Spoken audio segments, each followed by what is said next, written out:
السلام علیکم ورحمۃ اللہ وبرکاتہ۔ بسم اللہ، الحمدللہ والصلاة والسلام علی رسول اللہ ومن تبعہ ووالا وبعد۔ محترم ناظرین و سامعین، اسلامی بھائیوں، دوستوں، عزیزوں، ماؤں اور بہنوں، شعبان کا مبارک مہینہ چل رہا ہے اور اس میں بہت سارے خرافات، رسوم و رواج، بدعات کہ ہم عادی ہو چکے ہیں، ان سے گریز کیجیے۔ اور میں ایک بہت اہم حدیث آپ کے سامنے بیان کرنے جا رہا ہوں۔ اس حدیث پر غور کرتے ہوئے اس مہینے میں زیادہ سے زیادہ روزوں کا اہتمام کیجیے۔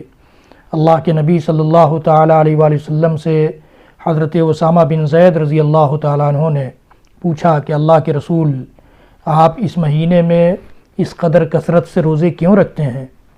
تو آپ صلی اللہ تعالیٰ علیہ وآلہ وسلم نے جواب دیا کہ اسامہ، رجب اور رمضان کے بیچ میں آنے والا یہ مہینہ ایسا مہینہ ہے جس مہینے میں اللہ رب العالمین کے سامنے بندوں کے اعمال پیش کیے جاتے ہیں، اور میری یہ خواہش ہے، میں یہ چاہتا ہوں، میں یہ کوشش کرتا ہوں کہ میرے اعمال جب رب العالمین کی بارگاہ میں پیش کیے جائیں تو میں روزے سے رہوں۔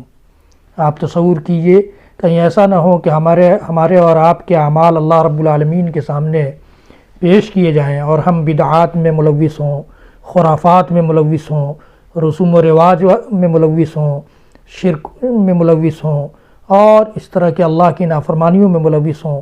تو ان سے گریز کیجیے اور رب العالمین کے لیے اس مہینے میں کثرت سے روزے رکھیے، تاکہ ہمارے اور آپ کے اعمال بھی روزے کی حالت میں رب العالمین کی بارگاہ میں پیش کیے جا سکیں۔